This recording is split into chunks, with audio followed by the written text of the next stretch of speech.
તો આણંદના ચાંગા ગામમાં વડતાલ સ્વામિનારાયણ સંપ્રદાયના ઉપક્રમે શ્રીમદ સત્સંગી જીવન પરાયણનું 5 દિવસ માટેનું આયોજન જયંતિ પટેલ તથા તેમના સહપરિવાર તરફથી કરવામાં આવ્યું।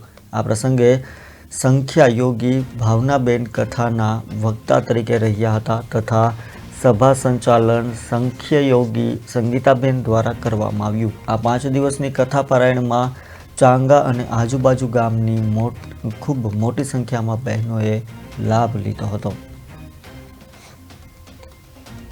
આ જે આયોજન રાખ્યું છે એ સ્વામિનારાયણ ધર્મ અને સંપ્રદાય માટે અને નાના મોટા માટે બહુ જ સમજવા લાયક છે અને જે ગામની બહેનો યુવા યુવતીઓ જે સેવા આપી રહી છે એ બહુ જ સરસ રીતે આપી। આરતી અમે કરી 5 દિવસની અંદર અમે દિવ્ય અને ભવ્ય 108 પોથી દ્વારા પોથી યાત્રા ઉજવી।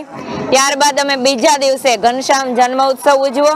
ત્યારબાદ ત્રીજા દિવસે અમે હેપી બર્થડે ઘનશ્યામ મહારાજ 1 વર્ષના થયા એમની અમે ઉત્સવ ઉજવો અને ચોથા દિવસે ગાદી પટ્ટાભિષેક ભગવાન રાજાધિરાજ બન્યા એ ઉત્સવ અમે બહુ ભવ્ય ઉજવો અને 5મા દિવસે ચાંગા ગામની મહિલા તથા યુવતીઓ વતી અણકોટ ઉત્સવ અને રંગ ઉત્સવ